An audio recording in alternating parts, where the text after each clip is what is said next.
You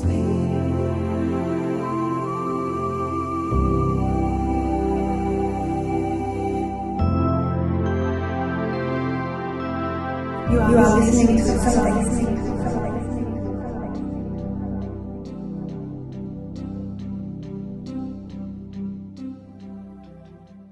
Awakening to dawn, transitions and new cosmologies.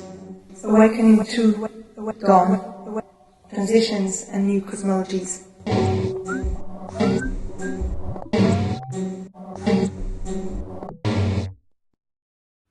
Disappointed with self and others, angry and terrified at the depth of your anger, you swallow your emotions, hold them in.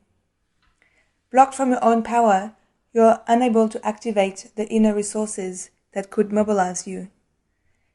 In the seventh space, the critical point of transformation, you shift realities. Develop an ethical, compassionate strategy with which to negotiate conflict and difference within self and between others, and find common ground by forming holistic alliances. You include those practices in your daily life, act on your vision, enacting spiritual activism. This was a quote by queer feminist Chicana writer Gloria Anzaldúa from a book titled Light in the Dark, Rewriting Identity, Spirituality and Reality. It's a compilation of her writing and notes on her own writing process and philosophies on dominant and subaltern cultures and geographies of the body through new materialist theories. So I hope you're doing well as we continue to tune in and to move through sounds of and for the body. This section is about questioning binaries of day and night through a process of slow transformation and transition. This is also about several others, integrated binaries, as insomnia came to visit me a couple of years ago now to make me deal with my own queerness. So we're going to focus on what we are not used to listen to, as well as thinking about other forms of listening than normalized listening. We'll have an alien recording by Stockholm-based artist Katja Aglert, half an hour of cosmic listening with David Clark. This is a new episode of Nothing to See Here. It's an experimental and spoken word radio program from NASCAR in Halifax that was especially made for us and as a nomadic project also during David's residency in Norway after we met in Berlin last month at ZKU. We'll have a short teaser of Biomorphia. It's a new critical techno session and a collaborative work by Helena, Dietrich and Thomas Proksch, something that we will have to experience in the flesh in the future because critical techno is a trance lecture dance meditation all at once. And Biomorphia explores the relations between human and non-human, or organisms and macrocosmos entities, as well as many other things. So to start with Katja Aglert, this is a very beautiful piece in itself, but also in the process of finding it. And I'll read now a personal note from Katja to me. I searched through my recordings and material from Darkness as a Prerequisite to See archive.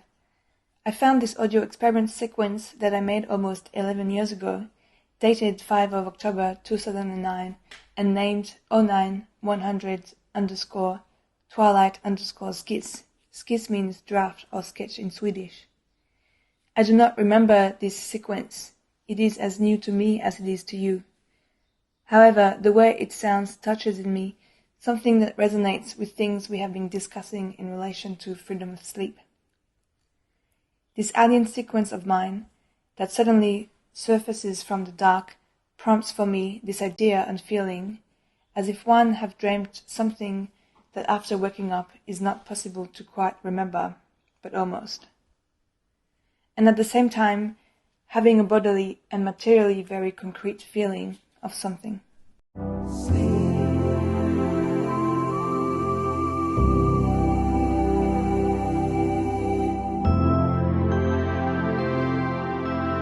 You are listening to something.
Nothing to see here.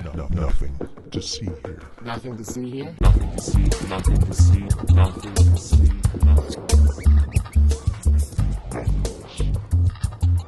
You are listening to Nothing to See Here, a program of spoken word experimental radio produced by David Clark. This episode is entitled Cosmic Listening.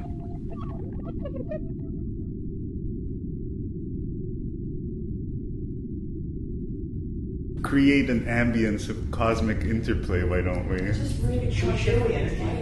Create an ambience of cosmic interplay, why don't we? Create an ambience of cosmic interplay, why don't we? Create an ambience of cosmic interplay, why don't we?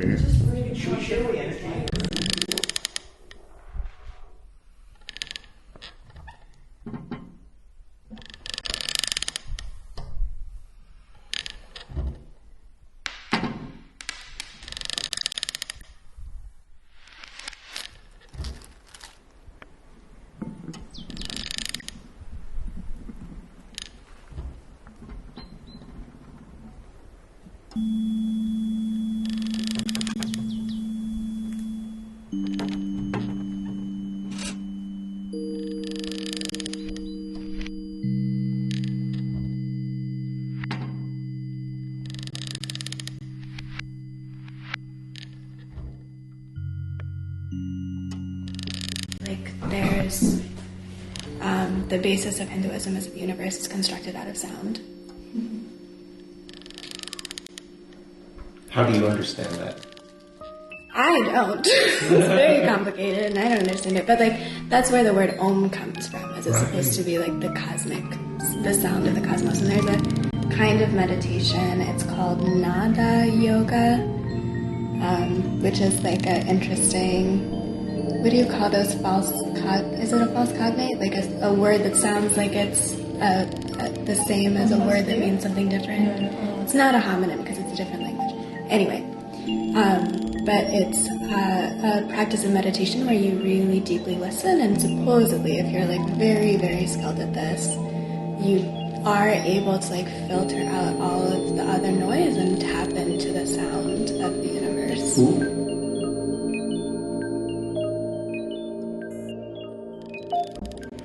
Gain that appreciation for nature, but it takes that amount of commitment of time. That's just a few moments, but it's like it takes you out of your head and into this space where I feel that I can actually ground myself in it. So I understand it's like, oh, can't you enjoy the concert without taking a picture of it? But people like to feel themselves embedded in a kind of like social context. Or can't you, I don't know, just smell the roses? Well, but maybe the roses can be appreciated in different ways. I totally agree with you. Like, people do immerse themselves in their stuff, but if you're annoyed about watercolors or David recording stuff, it's also like, that's a way to sometimes also gain appreciation.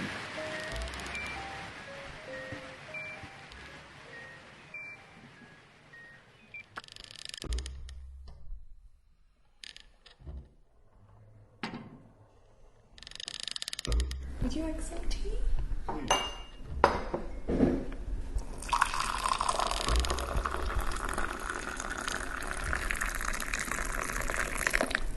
Thank you. Thank you.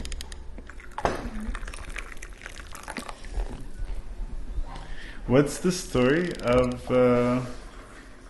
this juice lady? So, I was working at a strange time in my life at a juice bar.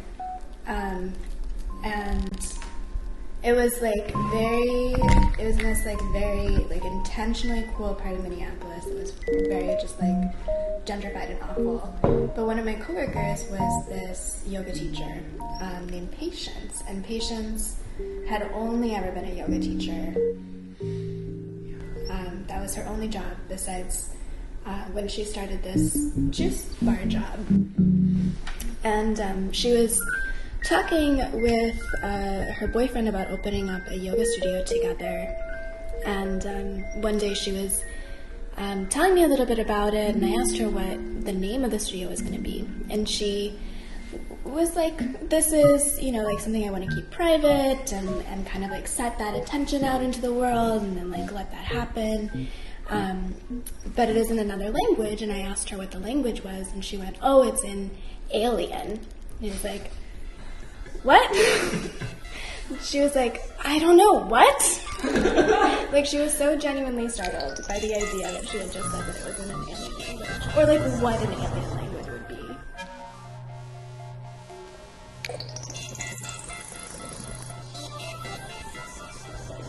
Maybe. I mean, like, in the yoga world, like, you really have to, like, deeply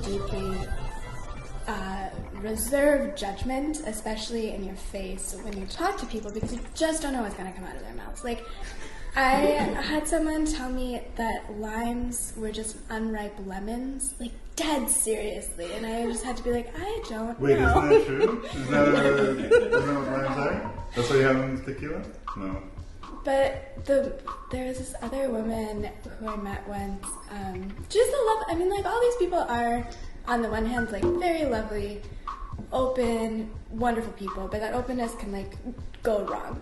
And she was, like, in Minneapolis after doing this, like, really intense yoga teacher training in Chicago with this yoga teacher whose whole, like, philosophy around asanas was that they came from ancient Egypt.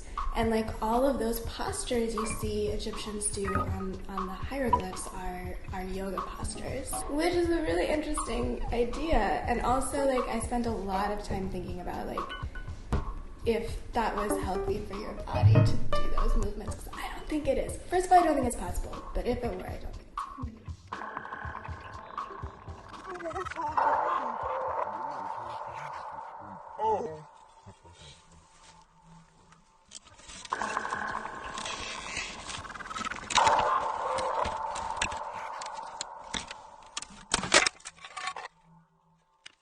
I do have a story about a stone. I have a friend in Brussels. She's absolutely fascinated by kind of engaging with these different religious movements, and sometimes quite fringe ones.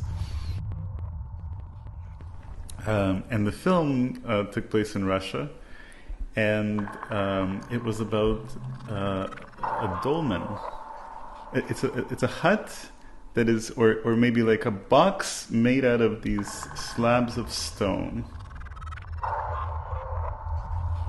Right? And what people describe an experience of being out of their body.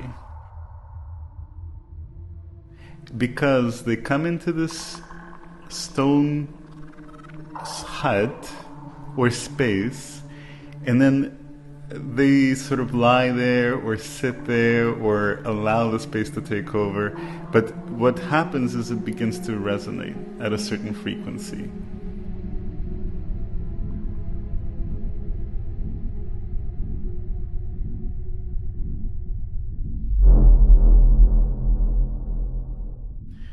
Cecile had interviewed scientists about this. She's interviewed people that have gone through the experience themselves. And every time it is as if somebody's telling this a kind of dream or a dream sequence. And what's shown on screen is a kind of like almost dream-like series of images. But then what happens is they utterly and completely convince you that they went on a different plane, on a kind of ethereal cosmic plane.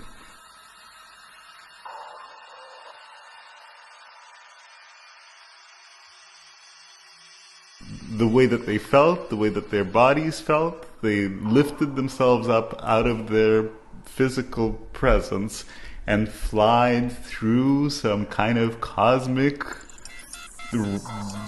energy to land back in, and that was their spiritual awakening. The story of the dolmen.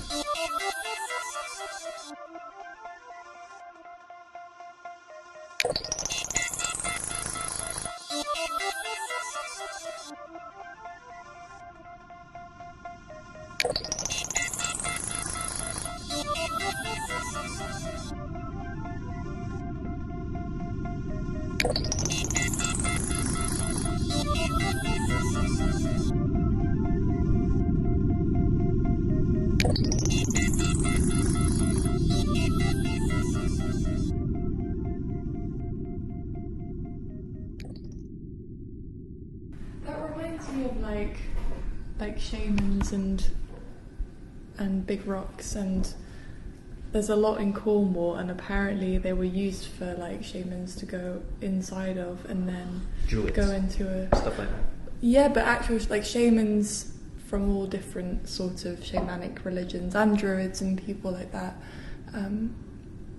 they would go inside these big rocks and go into like dream states. So maybe it comes from that. I don't know. Or maybe...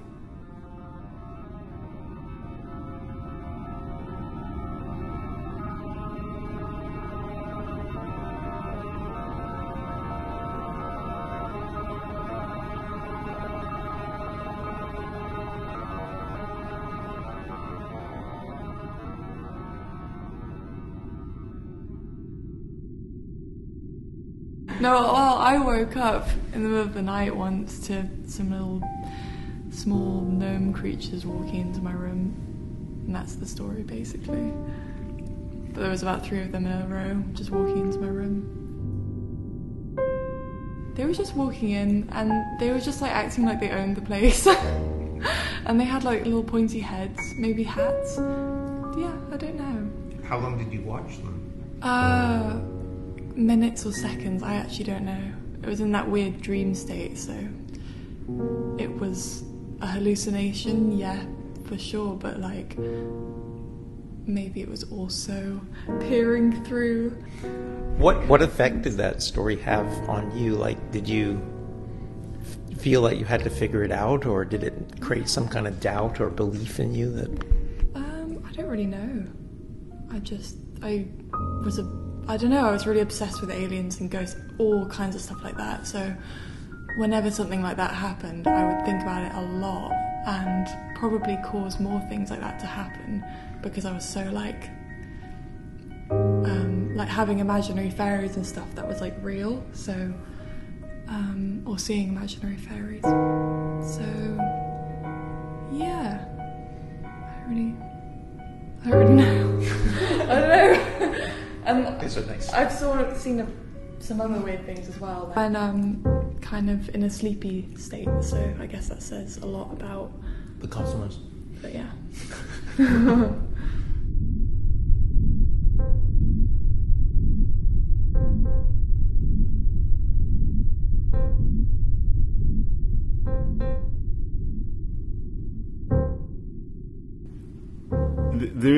I've experienced hallucinations. It was usually when I was super anxious. I once went to pee in a bush and I saw like a bunch of snakes, and I freaked out so much.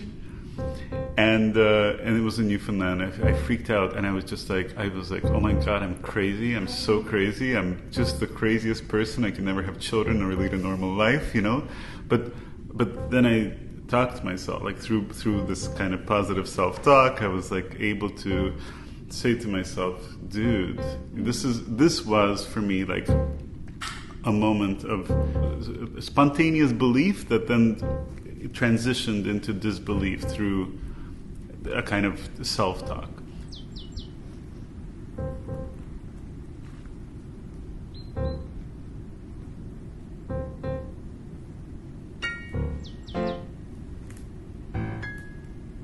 Now that I'm telling these stories now, because I haven't in a long time, I used to tell them with such like conviction, and it was like it was an alien visiting, and now it's like, okay, it was a hallucination. So that transition of belief is already happening, I think. But it's something that I want to hold on to because I feel like it's quite important, for me personally anyway. I think this is like one of the first conversations we've had was like about how like as a species like we just like obsessively make meaning. That's what we do, and like it's a beautiful thing that we do, and sometimes it's a really horrible thing that we do, but like that's just our impulse. But taking from that, like if we're trying to, again, we're inquiring about this term cosmic listening, which implies inherently that cosmic seems to be the thing we don't understand, right? So whatever this thing is that you experienced, and it's a real experience, whether it's a hallucination or not. Yes. I'd also make the argument that consciousness itself is a hallucination, Yeah. right? But there's this implication of the term cosmic, which seems to lift us into kind of paying attention to the Gregory that isn't the anthropologist, that is trying to kind of aspire beyond the kind of confines of a profession, which has very kind of stark borders or whatever. So I think cosmic listening can be that thing that is aspirational, but also real, right? Like maybe that's what you're trying to get at in the alien stories. It was neat having a father as an astronomer because I think from a very early age I understood that a lot of people went and did stuff, but my dad was trying to figure stuff out, right? And there is nothing more mysterious than looking out into space and saying, what is all that? Is it infinite? Is it finite? Is there more of us out there? Is it?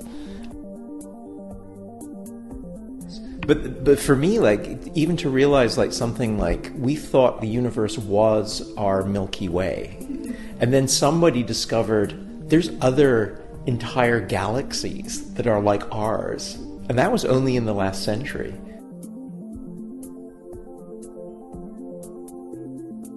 So we are constantly being pushed into like our understanding of the cosmic. As soon as we get a grasp of it, okay, it's really, really big, and we can compare it, and we can just blow the numbers up, and then we can make the numbers bigger, and then it's all pretty like, wow. But then, like, each and every time we do that, we can't understand like what the next step is going to be, right?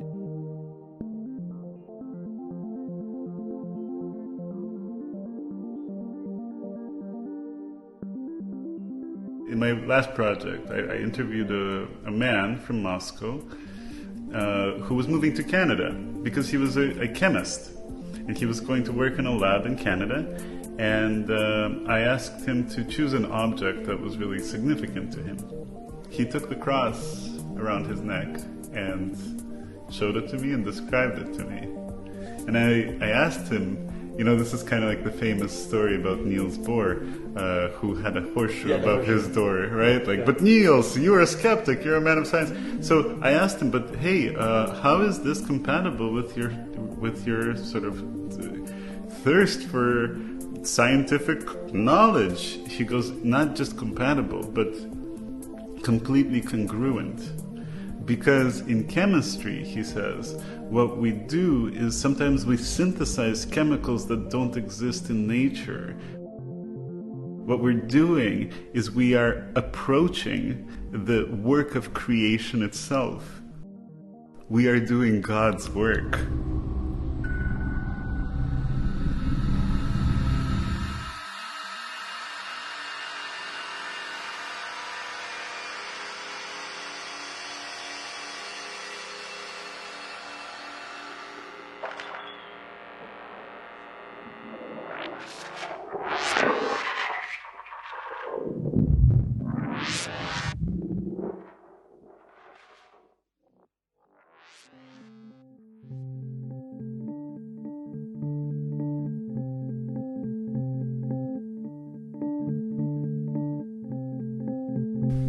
In 2010, I made a film. I was in the midst of production on a film called The Theory of Happiness, later to be called The Theory of Happiness. And in the film, I became a participant in a radical Ukrainian sect trying to discover happiness through mathematical formulas. Now, that's a bit of an understatement, because what they were trying to do actually was to rank every human being on a pyramid of happiness. So, does anyone here like drink or smoke or, yeah? Well, you're like 7% happy.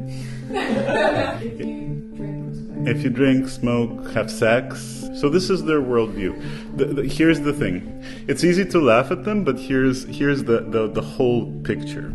They have founded this sect in the 80s, on the cusp of political transition in the Soviet Union, where a lot of people were looking for answers about what's happening in the world. And so they take as their like spiritual leaders, like Gorbachev and Lenin and Jesus and Gandhi. And it's a kind of like complete potpourri of every possible like spiritual tradition. They write political poetry. They rank every human being on this scale of happiness. And the goal is to basically find like or become the kind of progenitors for a new nation, for a new world. They're trying to create the city of the sun, Thomas Campanella style. And once this is achieved, they want to exit the mundane, worldly plane. They want to enter into life eternal.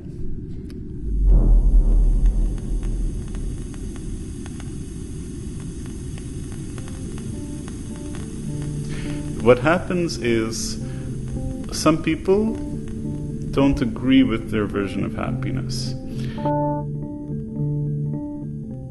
And those people include the Russian and Ukrainian state prosecutors. So, over the years, they have been charged with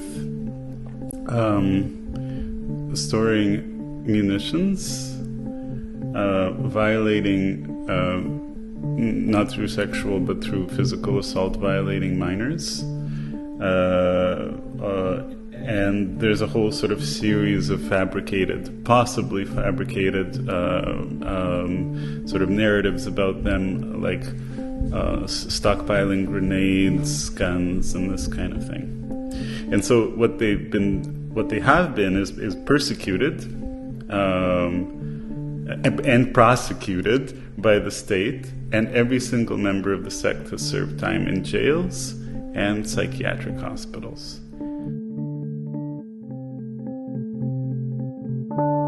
The leader of the sect, Yura Davidov, founded this thing in the 80s, and he recruited mostly young university women. The youngest member was recruited when she was 14. The person who is now a kind of de facto leader joined when she was 17. The sect was a kind of community. It was rife with abuse. It was violent. It was a very dangerous place, and ultimately, what that meant is anybody who ranked like lower on the scale of happiness was being disciplined by the higher ups, who ranked higher on the scale of happiness.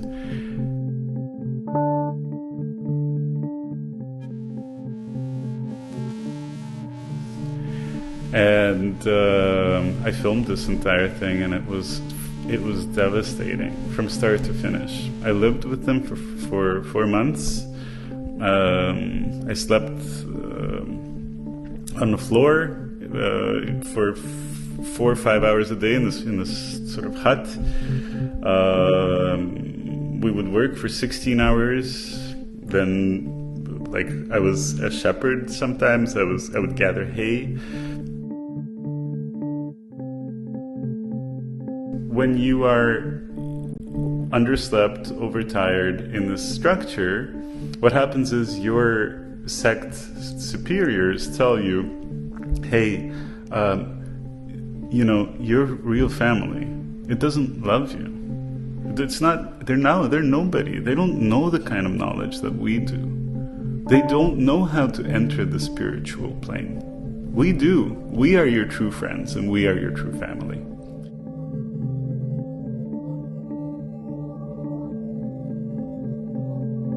When I sat with the leader of the sect, I wouldn't be allowed to interrupt her because that's not how happiness works.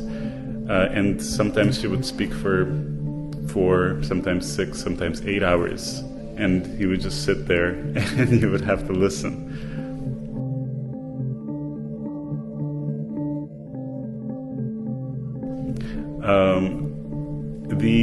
The theory of happiness itself is the title of a book written by Yura Davidov. The book is called The Theory of Happiness. He wrote it while he spent 5 years in prison. It's written in poetry, the whole thing. It's a kind of instruction manual on how to, through math and through various sciences and knowledge, like the knowledge of Esperanto or nuclear physics, how to enter into eternal life. He projected that he would live until he was 180 years old. He lived until he was 55.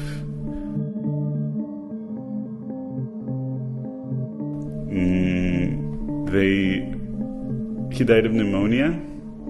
They didn't rush him to the hospital at the first signs of it because they thought that he would be cured by drinking these kind of potent fruit juices.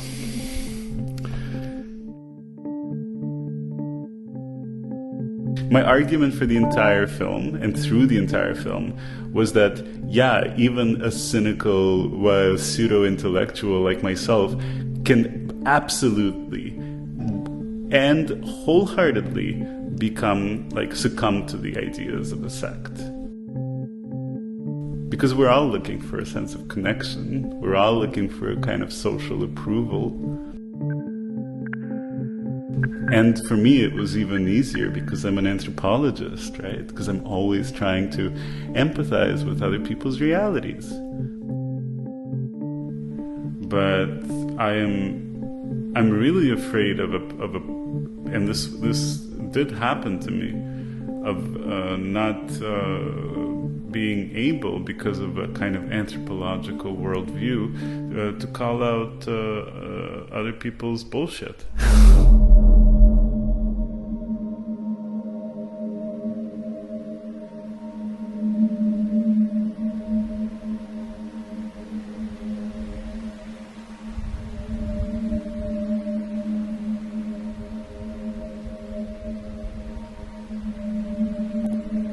You have been listening to Nothing to See Here, a program of experimental spoken word radio produced by David Clark. This episode was entitled Cosmic Listening. It featured the voices of Jaya Stenquist, Gregory Gann, Olivia Brailsford-Massey, and David Clark. It was produced this week at the K.H. Messen International Artist Residency in Ørvik, Norway. It was recorded and mixed by David Clark, and the sound design was by David Clark. For more information on the film The Theory of Happiness by Gregory Gann, please go to gregorygann.com. Nothing to See Here is produced by David Clark. Just do anything. Just do anything but art. Can't we just get along without any art making? Right.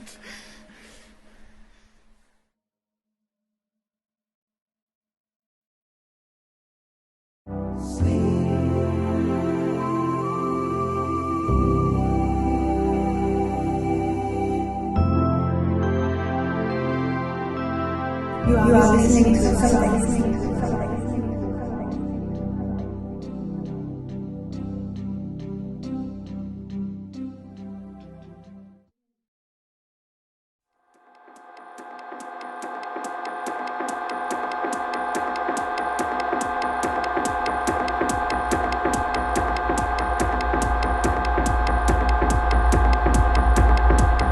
Short staccatos of inhales bouncing in your throat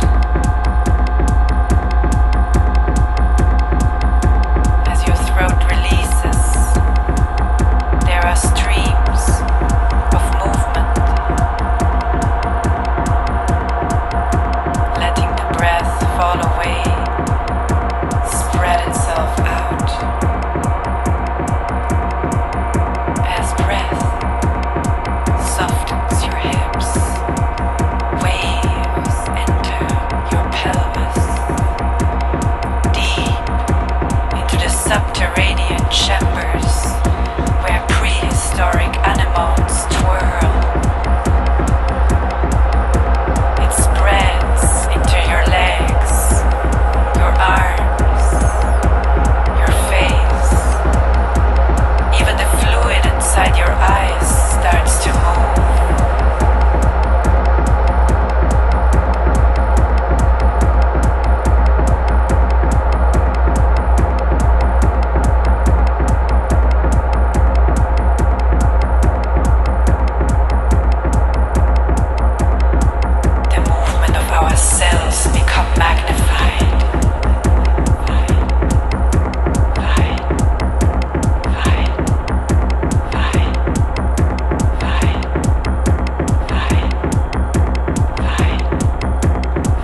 scalp tingle, our throats wet, our skin red. Breath is an invitation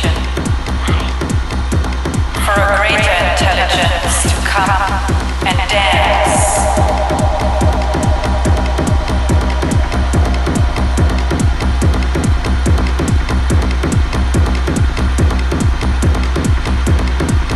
We inhale the awakened atmosphere through our skin and our flaring nostrils,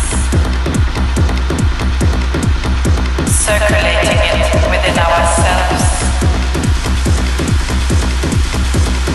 and then lending something of our unique chemistry to the collective medium as we exhale. Each of us animated by the wider intelligence as we tweak and transform that intelligence.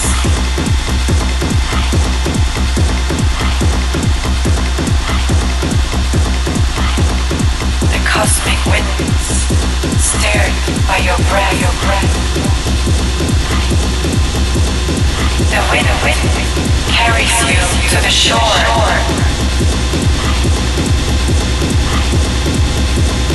In the moment of breath, there is no separation. We are part of the biomorphic unfolding.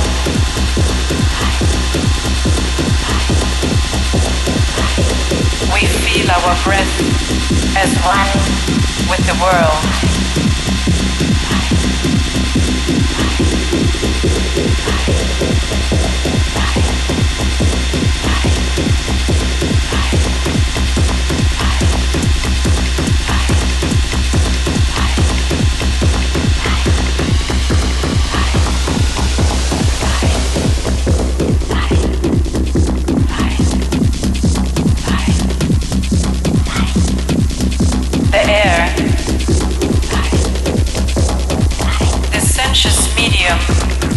That surrounds us is invisible, but quite palpable. When we move, we feel the air moving against our face and riding the curve of our ears.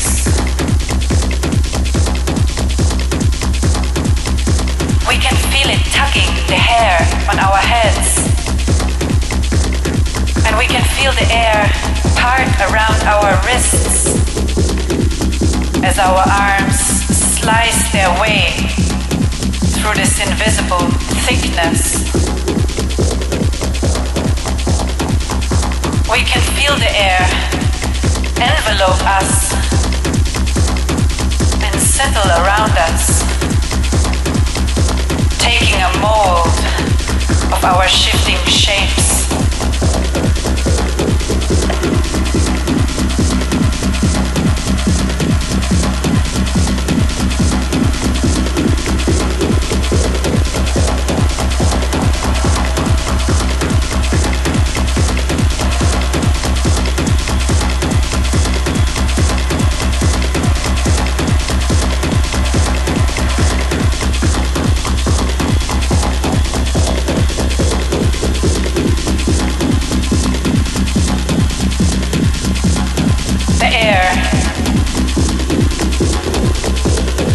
Translucent medium of exchange between our breathing bodies.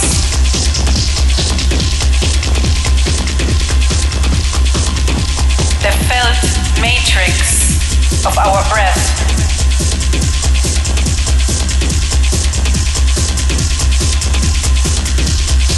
And the breath of other animals and plants and soils.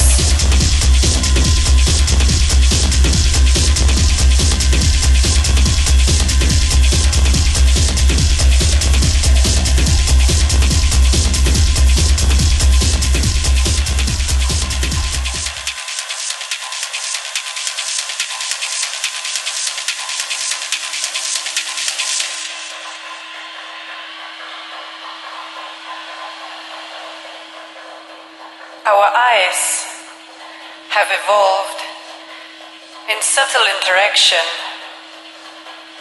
with the air and with the oceans.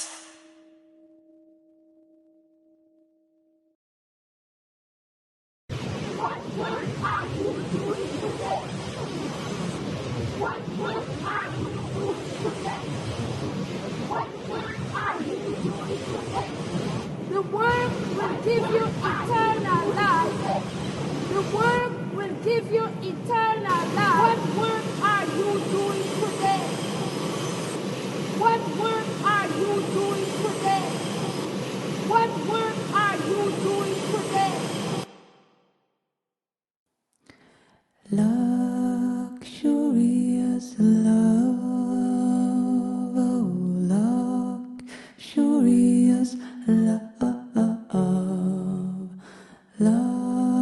luxurious love, oh, luxurious love. Buy me roses, buy me chocolate, buy me money, honey, oh, buy me money, honey, luxurious love, oh, luxurious love, luxurious love, oh, luxurious love. Buy me roses, buy me chocolate, buy me money, honey, oh, buy me money, honey. Night shift, night drift. I drove all night, I drove through night. I said good night, I said it's a good night. I smiled tonight, a night smiled to me. We enjoyed the night, we were tired at that night. We spoke last night, we smoked last night. Night power, night power. It's a beautiful night. Good night. Night shift, night drift. I drove all night, I drove through night. I said good night, I said it's a good night. I smiled tonight, a night smiled to me. I called it night, a night vision. It was like a white night in a complete darkness. Everything was clear but without the sharpness. I mean, there was you and there was me, but no one didn't see us. I cannot say it was a dream, otherwise it would have lasted too many hours. What a waste of time it would have been. I drove through night, I said good night. I called it night, a night vision. It was like a white night in a complete darkness. Everything was clear but without the sharpness. I mean, there was you and there was me, but no one didn't see us. I cannot say it was a dream, otherwise it would have lasted too many hours. What a waste of time it would have been.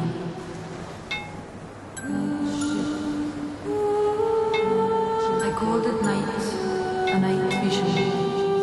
It was like a white night in a complete darkness. Everything was clear but without the sharpness. I mean, there was you and there was me, but no one didn't see us. I cannot say it was a dream, otherwise it would have lasted too many hours. What a waste of time it would have been.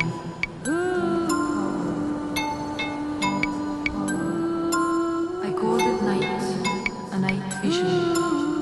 It was like a white night in a complete darkness. Everything was clear but without the sharpness. There was you, and there was me, but no one didn't see us. I cannot say it was a dream, otherwise it would have lasted too many hours. What a waste of time it would have been.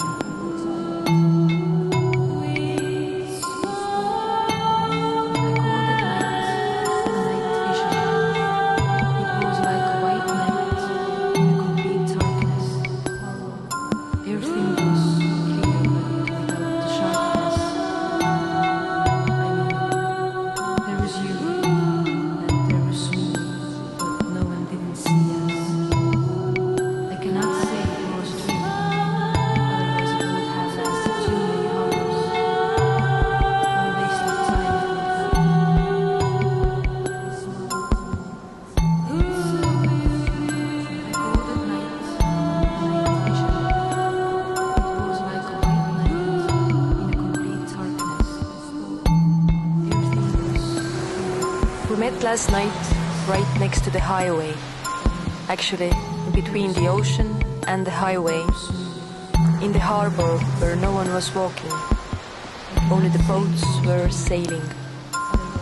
We were listening to the air, which was filled with sirens and sounds that came out of the waves while hitting the rocks. It was very beautiful and blissful night that we had. I remember he pointed out one star. It wasn't extra bright nor big. It was a star like all the others. But I know exactly which one you picked out. Also my eyes were stuck on that star. Even before you mentioned it.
Everything you do is by the gang, from the gang, and for the gang.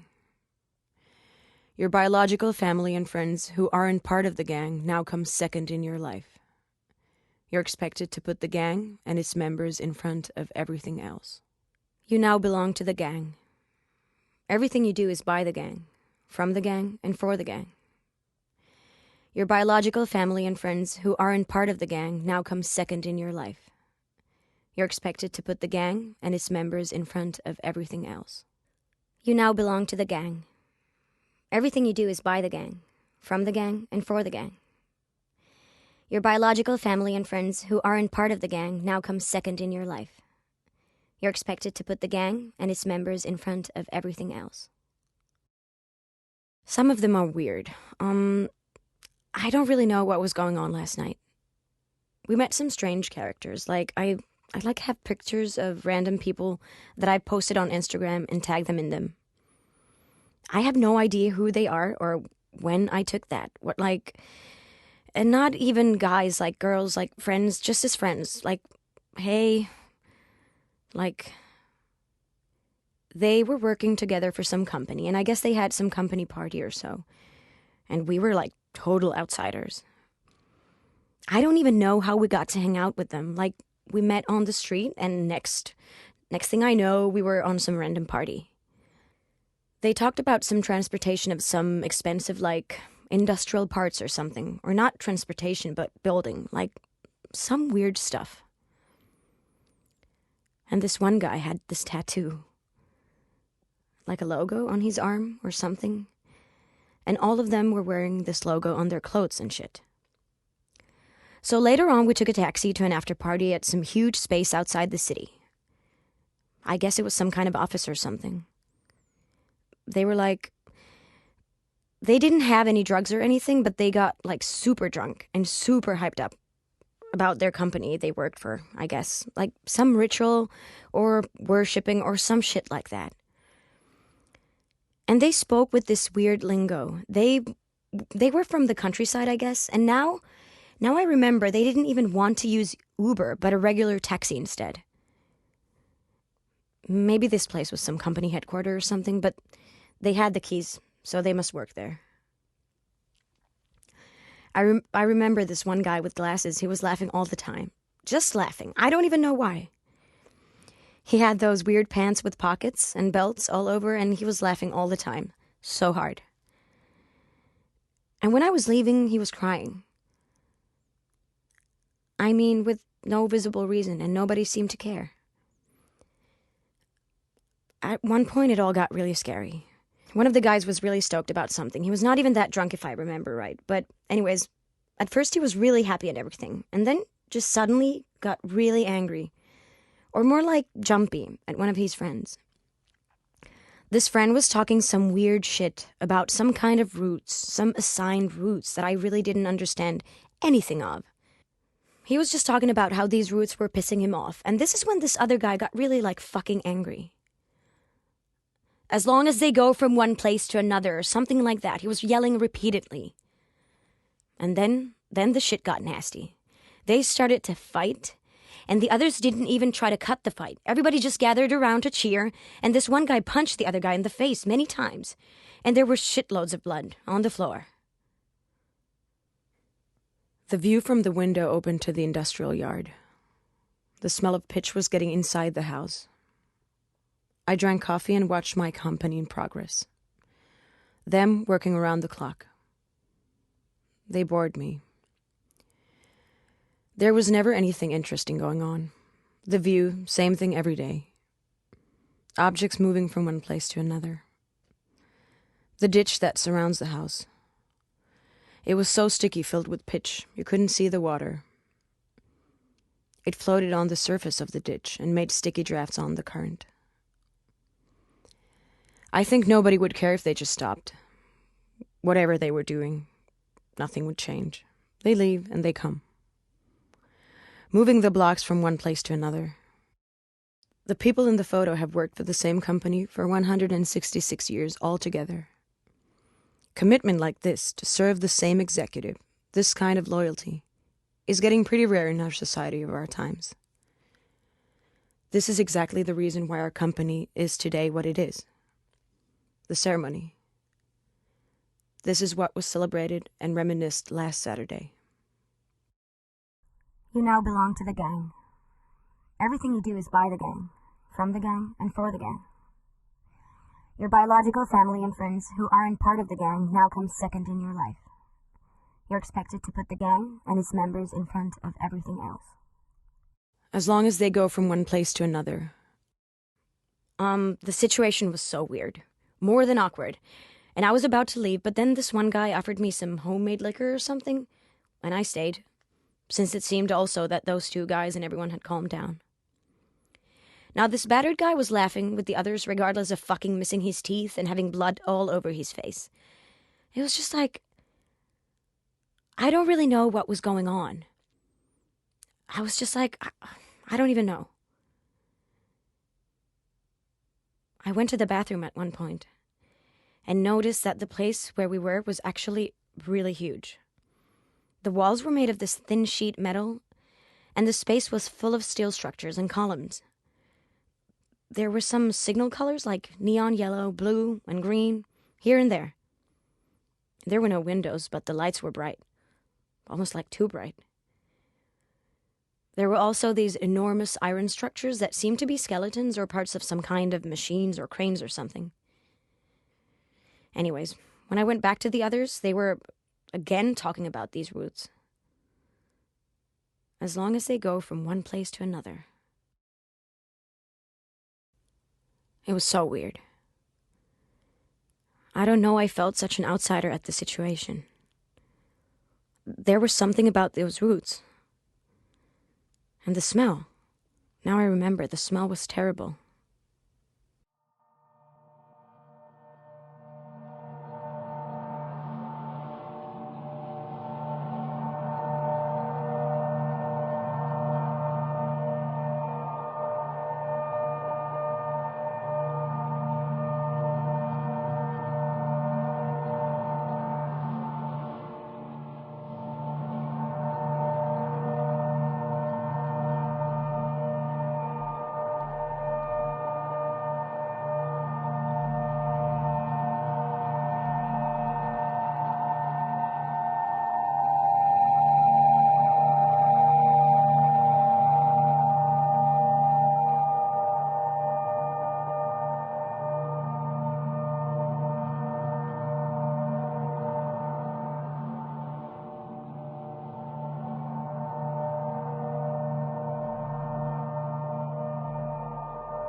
Ready, Angel One.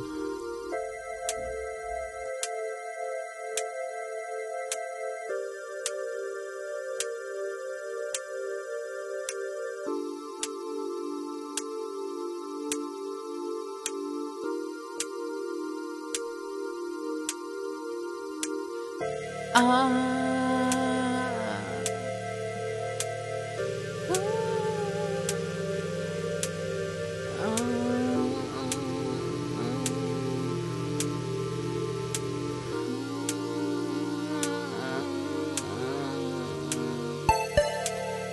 on kauhea olo, mut se ei oo sun syy. Vaikka painillaan se seurassa näyttäytyy.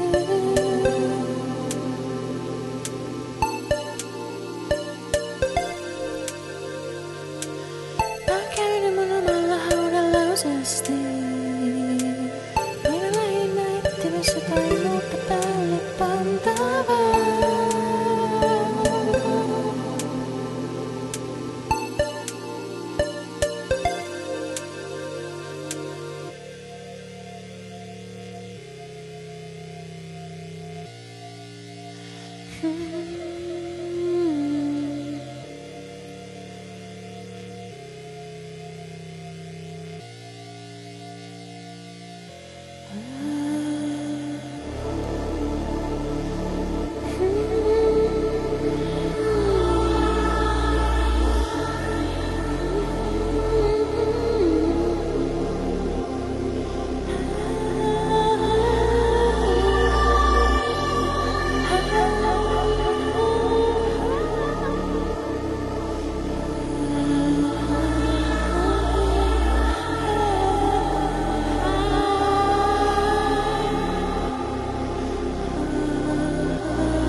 Mä oon keskellä jotain muotoa.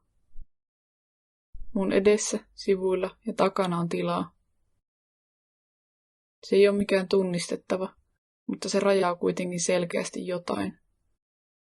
Se ei tunnista mitään, mutta se määrittää selkeästi jotain. Sitten näkyy myös semmoinen liikkuvampi toinen muoto, tai muotoja, jotka on osittain toistensa päällä. Virlauma. Yhtenäisessä liikkeessä. Tämä liike yhdistyy välillä tähän muotoon, missä mä oon. Ne liikkuu osittain yhtä matkaa. Mutta näen läpi, että se liikkuvampi toinen muoto on myös muualla, mun ulkopuolella. Se vaikuttaa mun hahmoon. Vetää. Välillä unohdan sen, mutta se vaikuttaa koko ajan liikkeen ulkopuolelta.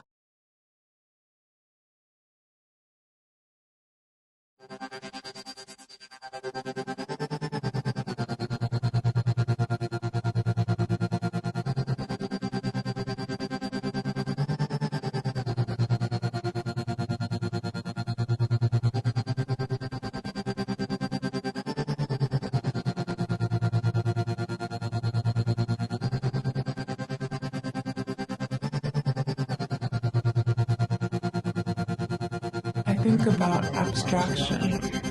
I think about the moon and fruit.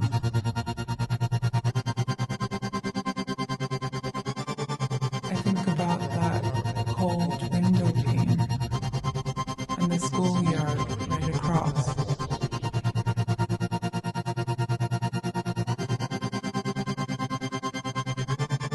I think about the chair, the blanket always in a bundle instead of circular forms in the ceiling.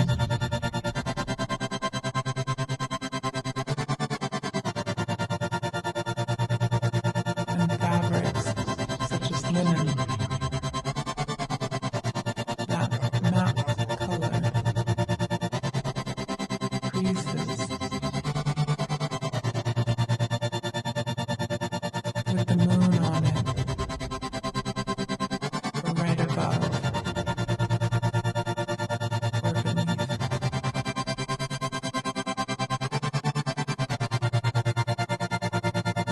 I think about soft details, like hands, and different situations in which hands occur.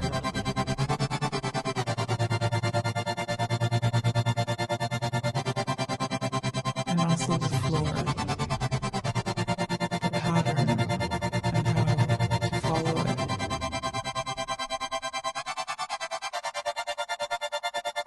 And roses, tulips, lily of the valley.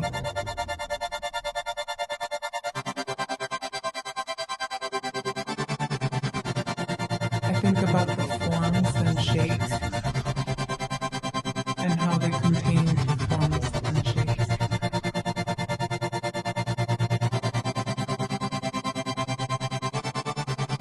I think a lot about time, and how in some places there was none. I think about time.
You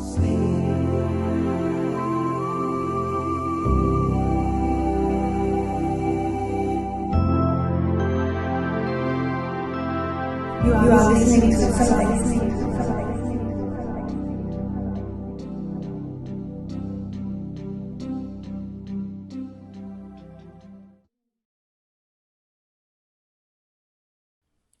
In the last 30 minutes, we heard a collection of sound works brought together by Eeva-Maija Pulkkinen for the Sharing Notes feminist gathering exhibition in Helsinki.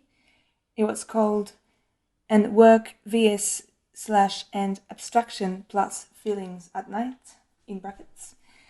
And to welcome you to this new day, we'll hear Rêverie, which is an audio installation work by Danilo Correale, which was also released as an LP in 2017. At the end of the section, and to end the program, we'll hear a workers' wake-up song. This is a documentation from a work publicly performed by Petra Klipkova, and it was inspired by the long mining tradition in Slovenia, and she used replicas of traditional instruments that was used for waking up workers. She worked through a traditional song and she replaced the words to adapt them to today's labor force. But now, to introduce Danilo's piece, I'm going to read a note from him. Danilo has been producing work for many years, focused on labor, sleep, and wakefulness in post-modernity. I started to work in collaboration with a New York-based hypnotherapist, drafting 2 guided hypnosis scripts aimed to relax body and mind in preparation for a post-work society. This speculative approach on post-work imaginary found his legacy in further developing the idea of resistance to neoliberal temporal bullying. The idea to tap into the realm of hypnosis as a subjective space where a deeper dialogue in the inner self could be stressed stimulates a call to use all the means necessary to escape the dystopic and totalitarian regimes of the present. The latter, not to be intended as a space to escape pragmatic discussions on self-organizations and civil rights, but rather setting a different narrative, interaction with time and subjecthood, stimulating a deeper connection with our own selves, our roles as citizens, as allies, and the role of art in the specific times that we're living.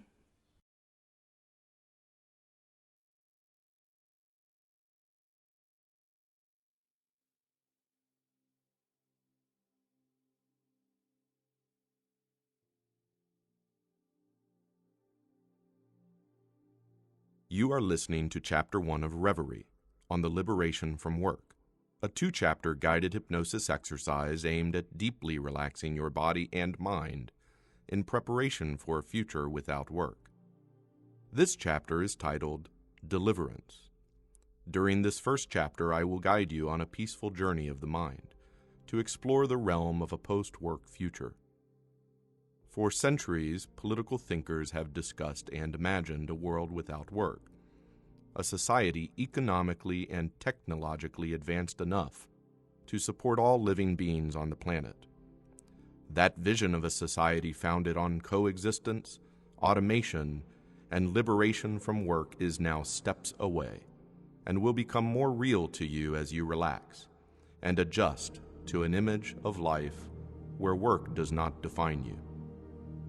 So get comfortable, relax the body, and take a few deep breaths at your own pace. And as you exhale, let that air escape your lungs freely, without any resistance. Notice whether you are bracing yourself, or holding any tension in the muscles of your back, your shoulders, your arms, your legs, relaxing your neck and allowing your head to rest heavily in the perfect position. Breathe deeply And as you exhale, relax all of the muscles in your face. Relax all of the muscles in your face. Your forehead muscles relaxing. Your eyebrows relaxing. Allow your cheeks to relax.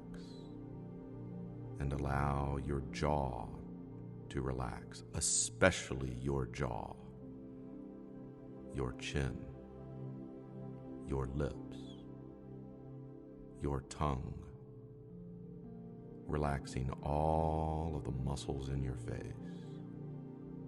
And this relaxation moves downward through your whole body with every exhale.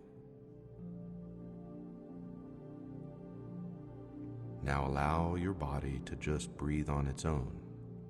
Do not control your breathing. Just let it happen. Taking deeper breaths anytime you feel like it. And as you pay close attention to the sensations of breathing, really enjoy that feeling of getting the air you need. Feel your lungs expand with every inhale. Allow your body to just breathe on its own without trying to control it in any way. Taking deeper breaths anytime you feel like it. Just breathing easily and freely. Notice the feeling of exhaling. Feel the sensation of that last little bit of air escaping at the end of each exhale. The feeling of that last speck of breath leaving your body, as if you can feel the very end of the breath, without pushing it out and without forcing it out. Just let it go and enjoy that feeling. Again, relaxing your face, especially your jaw, and just enjoying the feeling of breathing. Notice the rhythm of your breathing. Imagine how you feel when you are awakening in your bed. Think about the position in which you often find your body as you awaken. Your head is resting heavily on the pillow. There is no alarm to awaken you. You awaken naturally, on your own, when your body is ready. It feels so good to awaken naturally and to get enough sleep. As you awaken, you take a few deeper breaths. It feels good to fill the lungs with air after sleeping all night. You yawn and you take a good stretch. If you feel like it right now, take a good stretch and feel the body squeezing the tension out of the muscles. What a great feeling. There is no hurry to get out of bed, no alarm, no work schedule, no commute, no time clock to punch, no urgent emails or voice messages to answer, no one managing you or your time. When you are ready to get out of bed, take your time and enjoy the feelings of awakening and stretching and getting moving. There is no hurry to get out of bed. No alarm, no work schedule, no time clock to punch, no urgent emails or voice messages to answer, no one managing you or your time. Your time belongs to you alone. Your time belongs to you alone. Remember how you felt in the past on your best vacation, when there was no schedule, nowhere to be, and no obligation to do anything other than what you feel like doing. There is no work schedule, so there is no rush and no hurry. There is no work schedule, so there is no rush and no hurry. You can relax, and it feels good to relax. You can spend your time doing whatever you feel like doing. Whatever you feel like doing. You can go through this day, moment by moment, moved only by your own needs, your own impulses. Your own needs, your own impulses. You can live in the moment. Live in the moment.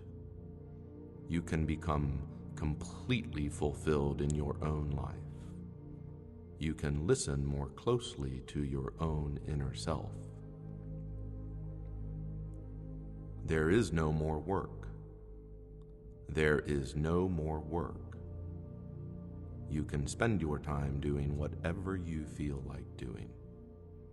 You can take a long walk, exercise, read a book, see a show, meet a friend, have a conversation, create something.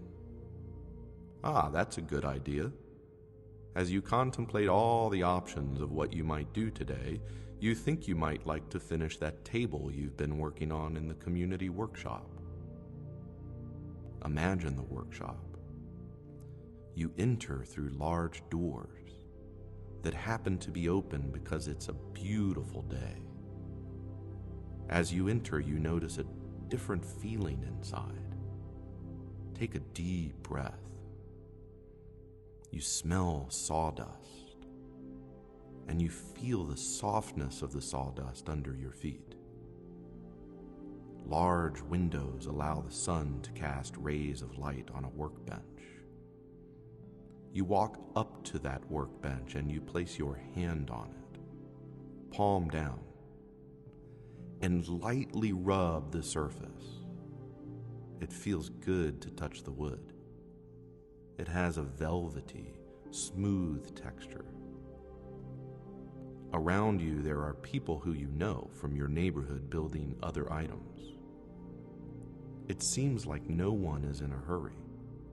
No one is in a rush. Like time moves more slowly here.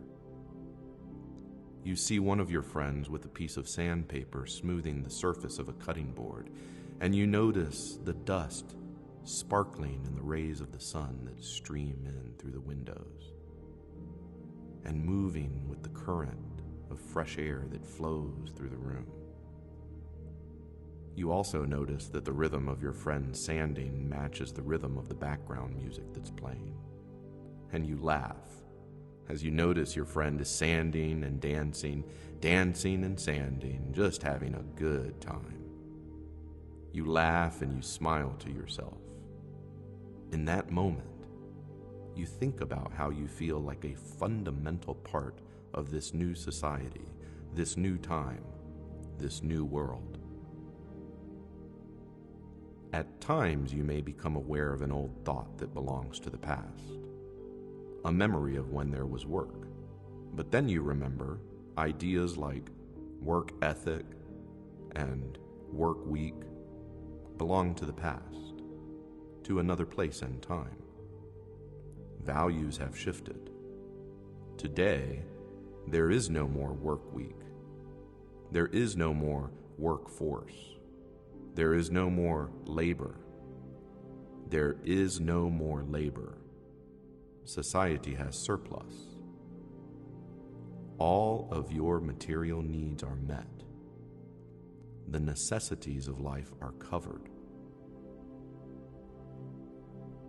So the moment you notice that memory, that old thought, take a deep breath and just let it go. That thought is no longer relevant. You are no longer a slave to the workforce. You are no longer a slave to the workforce. Material productivity is no longer considered the standard by which personal value or social status are measured. Today, you can focus on your own life, your talents, your interests, your goals. Today, you can focus on your own life, your talents, your interests, your goals. Today, you are more fully living your own life. You begin to define yourself by your own unique qualities, your values, your talents, not by your work.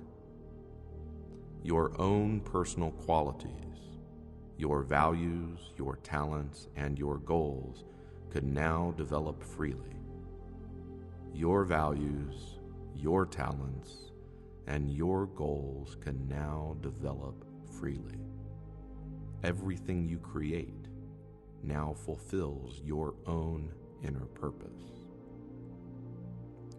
You are in the community workshop and you notice that as you've been there for a while, the shadows have changed. Through those large windows and through the open doors, you can tell that the sun is setting. And you want to go outside and enjoy this time of day, that magical time of dusk when the sun is falling below the horizon. As you leave the workshop, you take a deep breath and breathe in the air outside. Take a deep breath and breathe in the air outside. You notice the unique feeling of the twilight when the sun is below the horizon and its rays are scattered through the atmosphere. You feel very happy. You love not having to watch the clock. You love not having to watch the clock. You become more aware of the feeling of the morning, noon, early evening, and night. You feel more in tune with the cycles of nature. You form a new relationship with time. You are liberated from labor. You are liberated from labor. You are more in tune with your own natural sense of time, your own personal qualities, your own needs, and your own goals. Your mind is more focused on yourself and on the present moment. You take a deep breath and notice those great sensations of breathing. How good it feels to inhale and take a deep breath into your lungs. Soon you will open your eyes. Begin now to anticipate it, and when you are ready, take a few more deep breaths, and at your own pace, allow your eyes to open, feeling relaxed, refreshed, and full of energy. Relaxed, refreshed, and full of energy.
You are listening to Chapter 2 of Reverie, on the liberation from work, a 2-chapter guided hypnosis exercise aimed at deeply relaxing your body and mind in preparation for a post-capitalist society.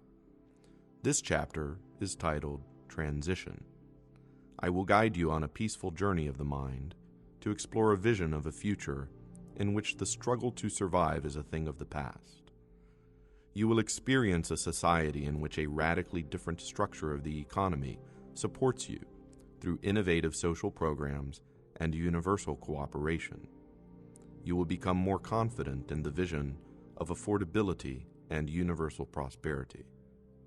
After this session, you will become more aware of the path that leads to this future, and you will enjoy every step of it as a collective achievement. So get comfortable. Relax the body, and take a few deep breaths at your own pace. And as you exhale, allow that air to escape your lungs freely, without any resistance. Notice whether you are bracing yourself or holding any tension in the muscles of your back, your shoulders, your arms, your legs, relaxing your neck and allowing your head to rest heavily in the perfect position.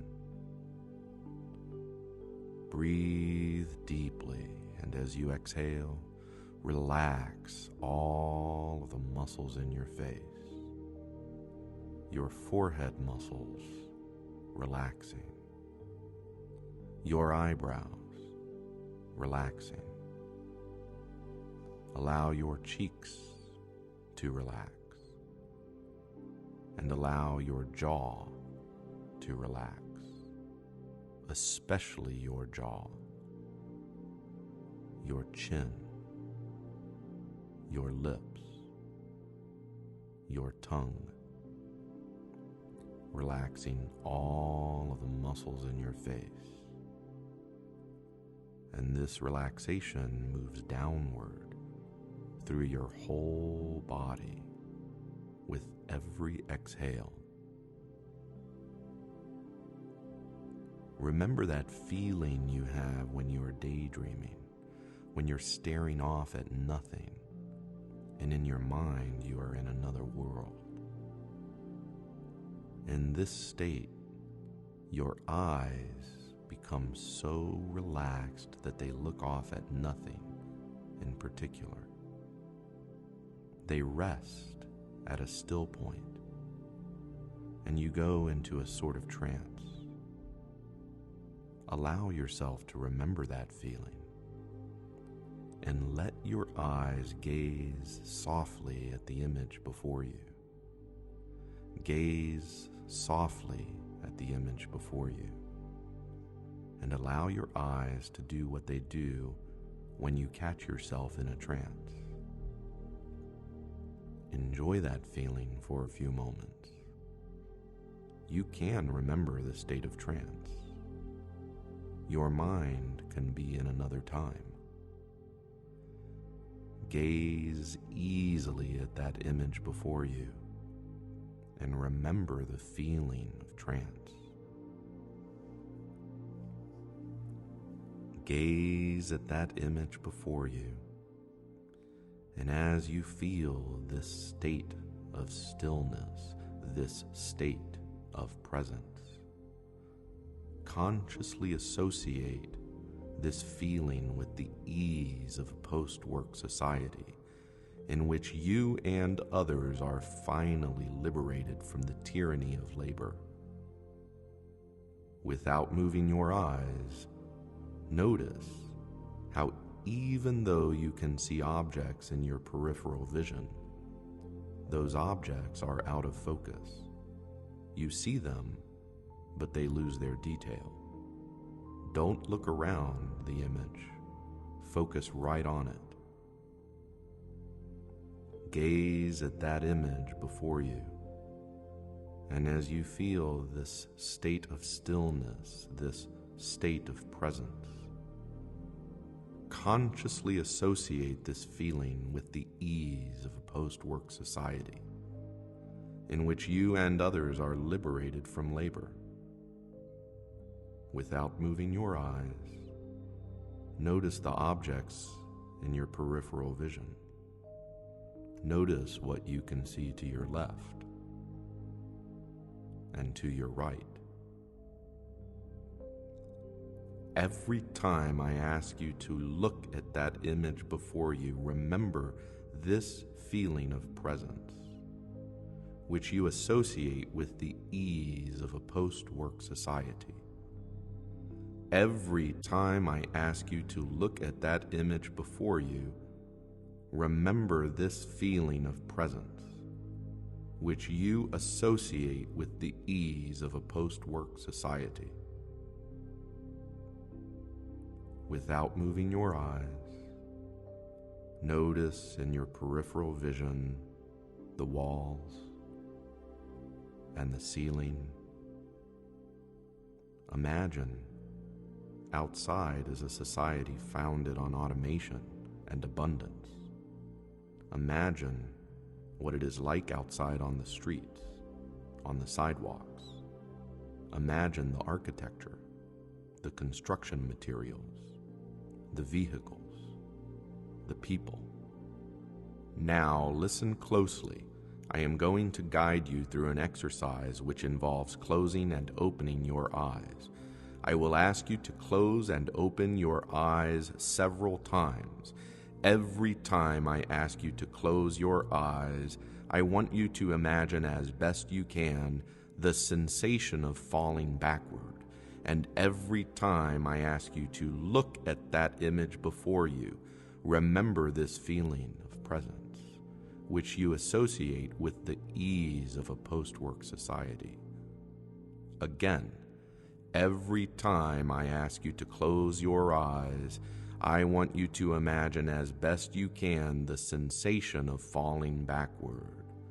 And every time I ask you to look at the image before you, remember this feeling of presence, which you associate with a world without work. Get ready to imagine the sensation of falling backward. For a count of 5, you will imagine the feeling of falling backward with every exhale. Now take a deep breath, and as you exhale, close your eyes. Remember falling backward. 1, falling. 2, deeper. 3, every exhale. 4, falling. 5, deeper. At your own pace on the next deep breath, open your eyes. Look at the blue dot before you. Beyond these walls is a post-work society. Remember the state of presence. Even though at times you may feel that you are falling, you are not falling. You are steady now. The chair and the ground support you. The fairness of the future society supports you. You can trust the future. You take the leap and advance to a post-work future. Let's go deeper. Get ready to imagine the sensation of falling backward again. Close your eyes, take a deep breath, and as you exhale, imagine falling backward. 1, falling. 2, deeper. 3, every exhale. 4, falling. 5, deeper.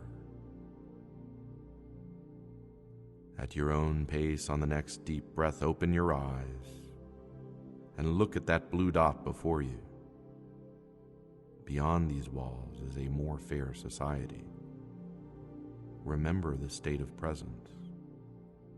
Even though at times you may feel you are falling, you are not falling. You are steady now. The chair and the ground support you. The spirit of this new society supports you. You trust the future. You take the leap and advance to a post-work society. One more time, get ready to imagine the sensation of falling backward. Take a deep breath, and as you exhale, close your eyes, imagine falling backward. 1, falling. 2, deeper.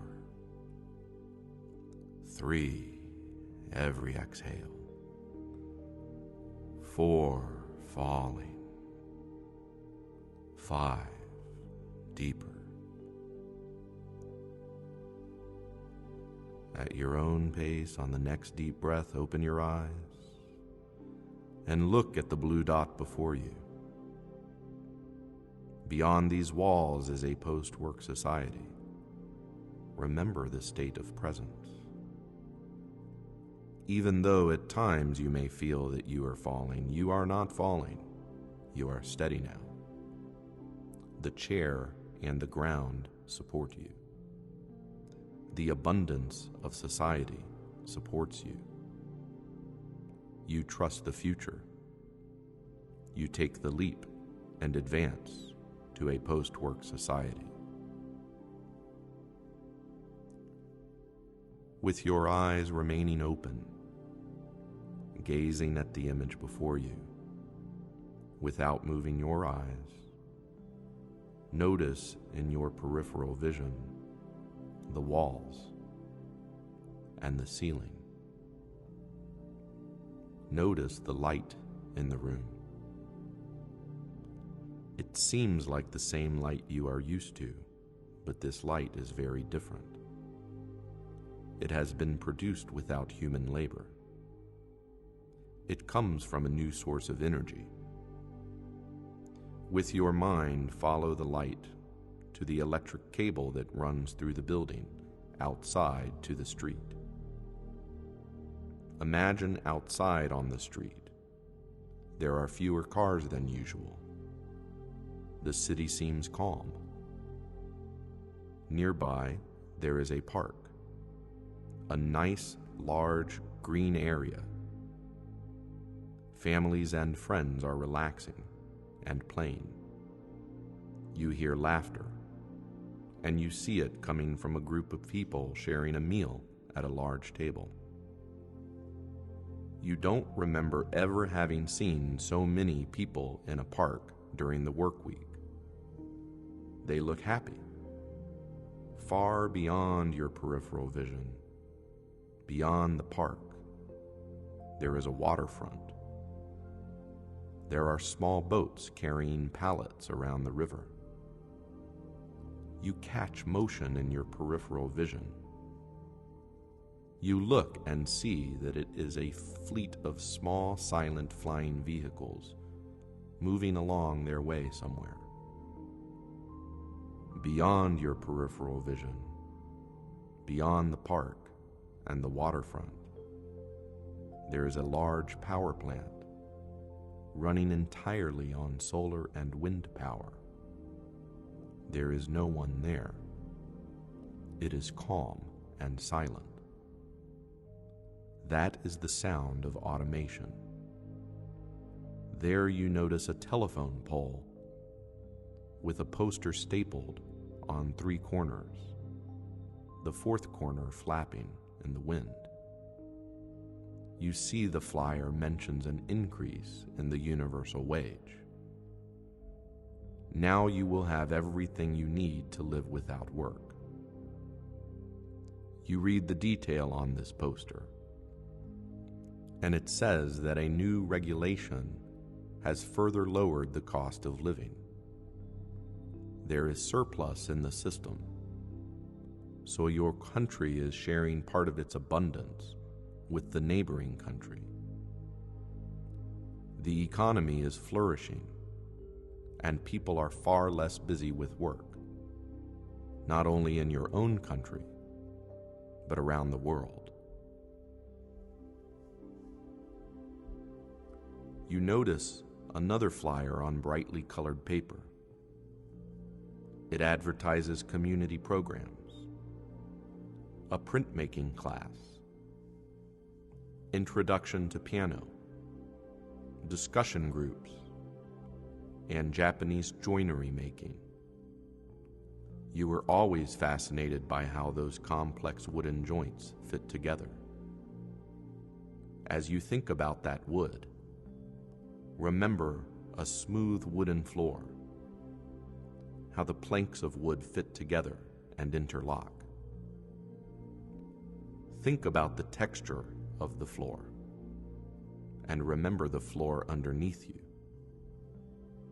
Without moving your eyes, see if you can notice it in your peripheral vision. Remember its color, its texture. That floor supports the chair in which you are reclining, and the chair supports your body. Feel your back resting upon the chair. Notice where your body makes contact with the chair. Your legs, your calves, your thighs, your lower back, the muscles that run up and down your back on both sides of the spine, your shoulders, your neck, your head. You are fully present now. Allow that image before you to come into focus. The image before you comes into sharp, vivid focus. In a moment, your eyes move, and you reorient yourself to the room. Now allow your eyes to slowly look around, left and right, up and down. Look at the room around you. Smile. And now, demand the future you imagined.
You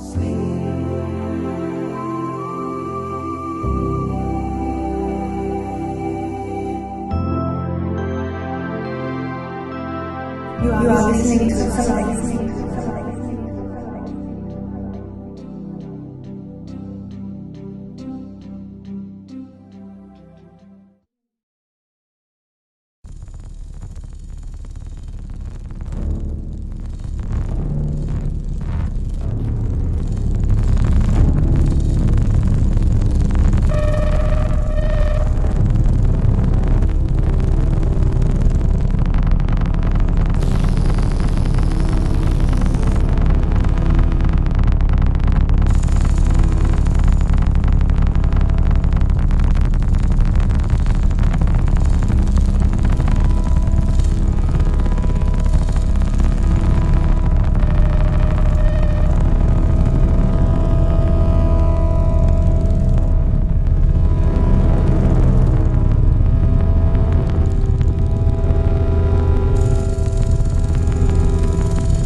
You